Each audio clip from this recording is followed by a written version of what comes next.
Hi everybody, Leo Babauta from Zen Habits here today. So glad to be here with you. And in this video, we're going to talk about something that I think is actually not talked about a lot, but this is about the power of reviews as a really powerful tool to change our lives, to deepen our learning in whatever we're doing, to help us to get better at tackling our lives, taking action in our lives. And this is something that I talk about in my Fearless Living Academy. And by the way, I invite you to join Fearless Living as a training program to help you to start to take action in your life in a very mindful way. But in FLA, Fearless Living Academy, we have reviews built into the structure. And so I've seen people taking action on it, and I've seen people not taking action on reviews. And so I have a data set that shows me who actually sees the changes in their lives. And the ones who do the reviews are the ones who have more long-term success. And I've seen it in my own life as well. So it's not just the members of my program, but actually in my life and in my one-on-one coaching. And so, by the way, I have some spots open in one-on-one coaching. So if you'd like to work with me personally, we build this kind of process in. Reach out to me, coaching.zenhabits.net. Fearless Living Academy is fearlessliving.zenhabits.net. So let's talk about this because you don't have to be in my coaching program or FLA to benefit from this. So I'm going to share with you how this works, and then we'll talk about how to actually put it into practice. So reviews. A review is basically just looking back over how something went and then just kind of taking account of that. What can I learn from it? What can how can I use this to deepen my learning? And there's a lot of different ways to do reviews. So I'm going to talk about some of the ways that I think it can really work well. But the main thing is, are you actually reviewing how things went? And if you're not, you're really missing out on the opportunity to actually learn and grow and adjust and get better and better at something. I'm going to use an example in an area that I've been really interested in, which is learning the game of chess. So in chess, I started out as a very much a beginner, still a beginner, but more of an advanced beginner now. And I've seen progress over time. But one of the things I've been fascinated about is how do you get better? And there's a lot of methods, right? You do these different training kind of techniques. You play a lot of games. Maybe people play thousands and thousands of games. But talking to some of the best trainers in the world, the thing that actually helps people to break through their plateaus and get better is reviews. We can also call it analysis of your games. We can call it, annotating your own games. But the main thing is you're taking the game that you played and you're reviewing it so that you can start to understand, where are my mistakes? How am I looking at things the wrong way? How am I missing certain things? And as you really study your own games, you actually start to understand your own thinking better. You start to see the patterns that emerge over a number of reviews. And then you start to be able to bring that same awareness to the moment when you're playing. And so studying your own games or reviewing your own games is the secret to getting better. It's not that much of a secret because people talk about it all the time, but actually very few people actually really do it. So if you've seen people play thousands and thousands of games and they're not getting any better, it's because they're not doing any reviews. So reviews are the secret, and the reason is because we start to understand the mistakes, the patterns that we are doing over and over and over again that are keeping us stuck in where we are. Without that, we just keep doing the same things repeatedly for years. And that same thing applies to self-improvement efforts, any effort that we have to improve our productivity or our habits or our lives in any way. We get stuck in the same patterns, making the same exact mistakes over and over again. And then we're like, why am I stuck here? Well, this is why you're not reviewing. So just like the best chess players review every single game, you should be reviewing your day and your week. And if you're not doing one of those at least, then you are really missing out and you're really, making yourself just kind of be stuck there in the same patterns. So how do we actually use reviews? There's actually, I use reviews in four different kind of time frames. And so I'm going to talk about that. And then I'm going to talk about some of the questions that you can use, so you can see how this gets done. So a daily review, there's a daily review, a weekly review, a monthly review, and a yearly review. So these are four different time frames. You can also do quarterly. You can do half a year. It doesn't have to be the ones that I've shared, but I'm going to share those four with you that I typically do. Now, I might not do the daily sometimes, but when I do the daily, actually things go way better. So I recommend all four. And for the time scales, the amount of time you spend on the review will scale with it. So, for example, a daily review, you're only going to spend a few minutes every day. A weekly review, maybe 5 to 10 minutes. A monthly review, maybe 20 minutes. So these aren't long reviews. Maybe half an hour, right, for the monthly round. For the yearly review, I actually take hours because I'm looking over how things went and I'm trying to take an account. So I'm going to show how all of these can work together so that the big ones actually are a lot easier. But the daily review, let's take a look at that. So let's say in the beginning, first thing I do in the morning is plan my day. Here are the three things that I really want to get done. Here are a few more things. Here's my schedule. So I have some intentions. Maybe I have a practice focus as well, like something that I'm practicing with mindfully. So maybe I want to like notice moments of wonder and joy, right? So maybe that's a practice focus. So I put that at the top. Whatever I'm practicing, I might put that on the list as well. So I have this thing, a plan for the day, right? Now, of course, I know things aren't going to go perfectly. Plans are meant to be changed as we go.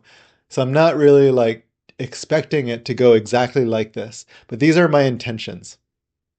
Now, at the end of the day, let's say I'm closing out and I'm like, I am finishing work for the day, whatever time that's going to be, right? Maybe it's 4 o'clock, 5 o'clock, 6 o'clock, whatever it is for that day. I'm going to say, okay, let me just close everything and end the day. But I like to tie a little bow on that day by saying, how did my plan go? How did I do with my intentions? Did I practice this thing? Did I do my most important tasks? So I actually write down a list of what I actually got done and how and what I could learn from that. And I share that list with my team so they can see like how did it go?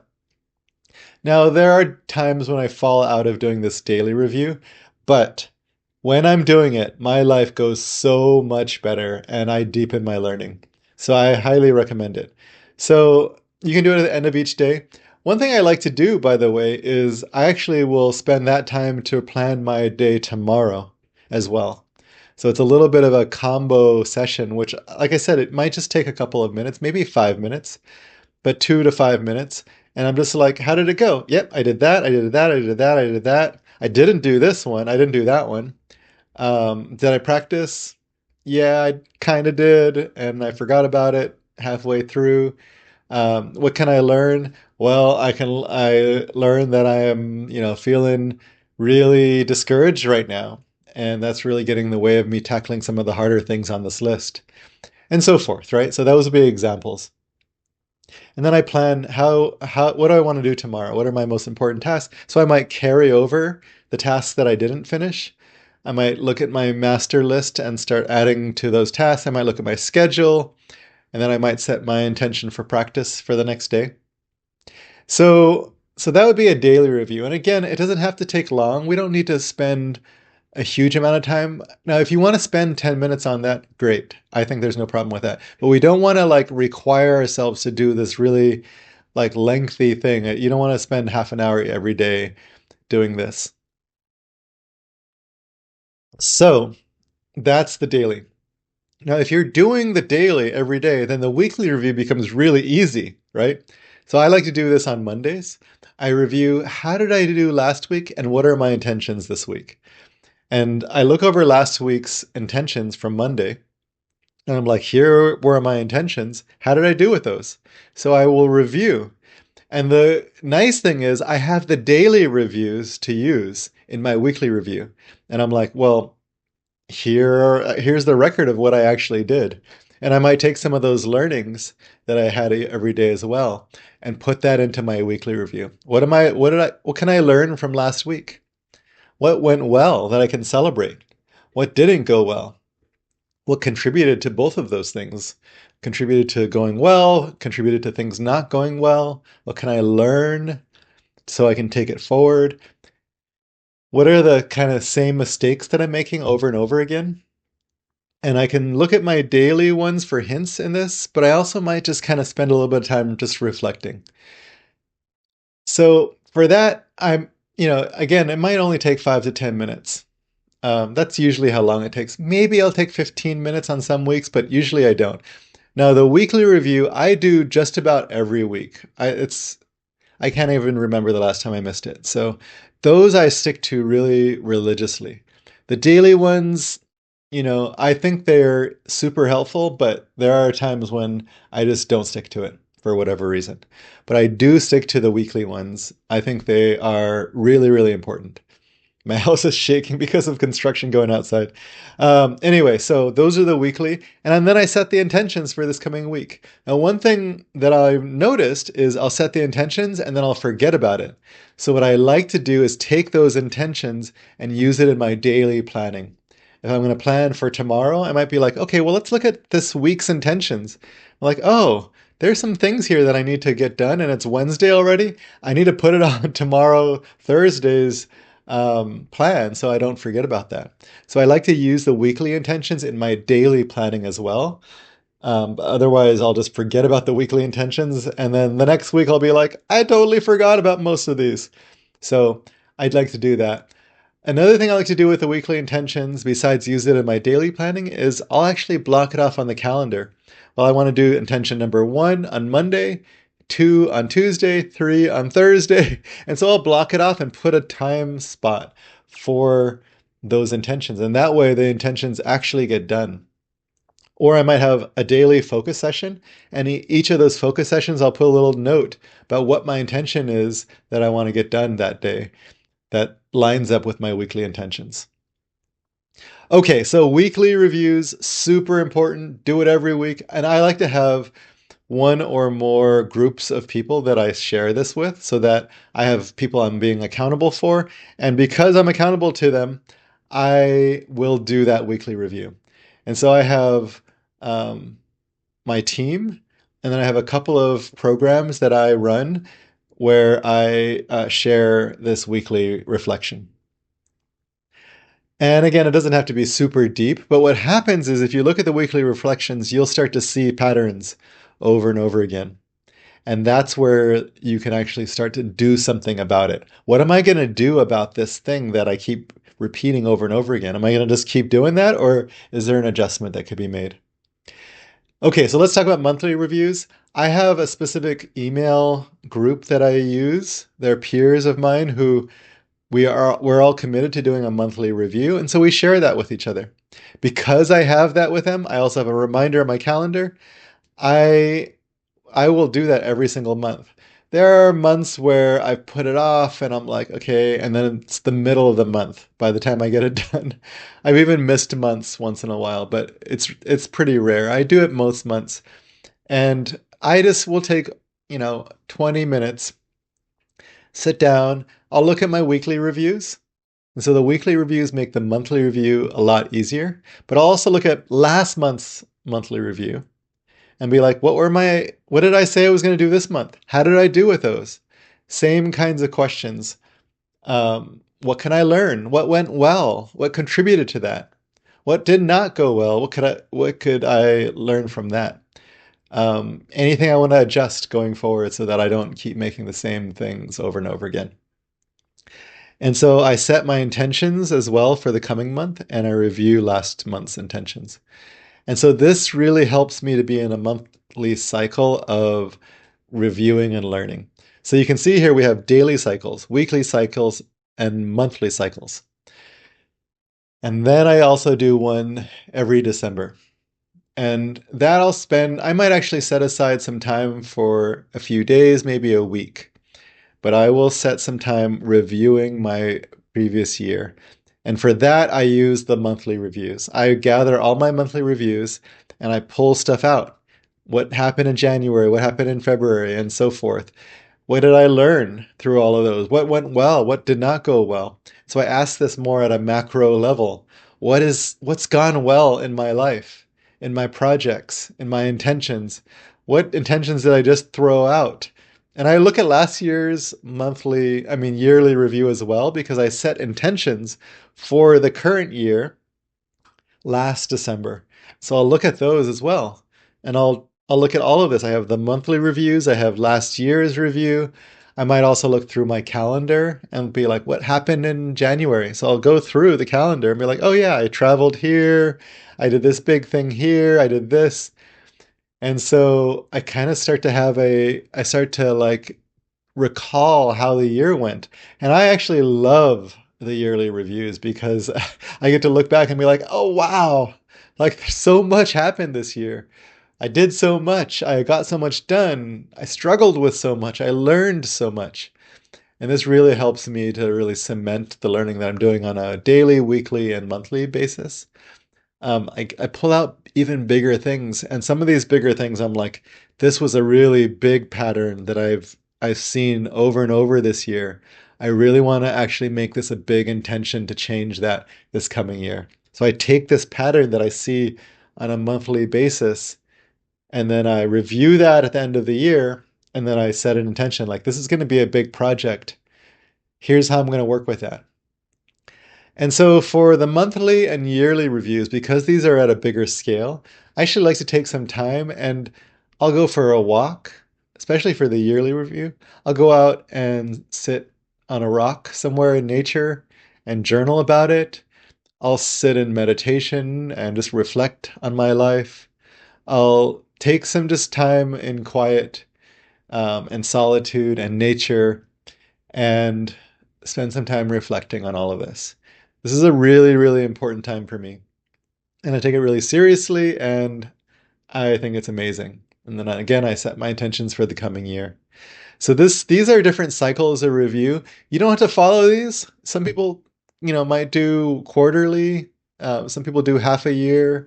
Some people have other time frames. These are just ones that are like tied to the calendar, but you don't have to tie it to the calendar. You can do it at your the cycles that work for you. I've done ones for work where we did 6 week cycles, and I think that's really nice. But whatever cycles you choose, I really encourage you to use the review process on a regular basis, deepen your learning, and then commit to sharing these with some people. I share my December yearly reviews with some people. I share my monthly reviews, my weekly reviews, and my daily reviews with different sets of people. And that way I have accountability. It helps me to keep doing it. And I think it's an amazing way to deepen your learning, to reflect on your life, to start to see your patterns. Now, what I will say again is I think it really helps to have something where that structure is set up. And in Fearless Living Academy, we have the structure set up. We encourage you to do the weekly and the monthly reviews, and we have a course every December called Sacred Bow, where we go through the yearly process together. And I have videos on it. I do it. Everybody in the community does it. We share with each other. And that way we can all be learning from each other. It really, really helps. It helps to have support as you go through this. And in Fearless Living Academy, I have monthly workshops and weekly coaching threads in our community where you can ask me questions when you start to see, like, hey, I keep doing this. What can I do about it? I will say one more thing that I think is really important at this point. Reviews deepen our learning and they help us to break out of our patterns, but there are certain patterns that it's really hard to do because we can't see some of our own blind spots. We can't see what we can't see. If we don't know to look somewhere or to ask the right questions, we won't be able to see it. It's like trying to ask someone to like see the water that they swim in. It's like, what are you talking about? There's no water, right? And so for that, what I really recommend is getting a coach. It doesn't have to be me, but I highly recommend getting a coach if you want to start to see your blind spots, the things you can't see. A coach plus a review system works super well together because you start to see stuff in your own reviews, and then the coach helps you to see stuff you can't see. Those two things together are the ways that I would recommend really deepening your learning. If you want to work with me, I would be honored to work with you. Reach out to me, coaching.zenhabits.net. If finances are standing in your way, still come and talk with me and we can talk about a price that works for you. If you're not ready for coaching, then I highly, highly recommend joining Fearless Living Academy, fearlessliving.zenhabits.net. Come join us. We have a whole community. It's amazing. And you'll deepen your learning and start to take action in your life in a really mindful way. Thanks, my friends. Please give this a like if this was helpful to you. Comment below. Let me know if you have any questions or how this landed with you. And then please, subscribe. I'm really trying to build a community here on YouTube, a Zen Habits community. Subscribe and share it with anyone who could use some Zen habits in their lives. Thanks, friends.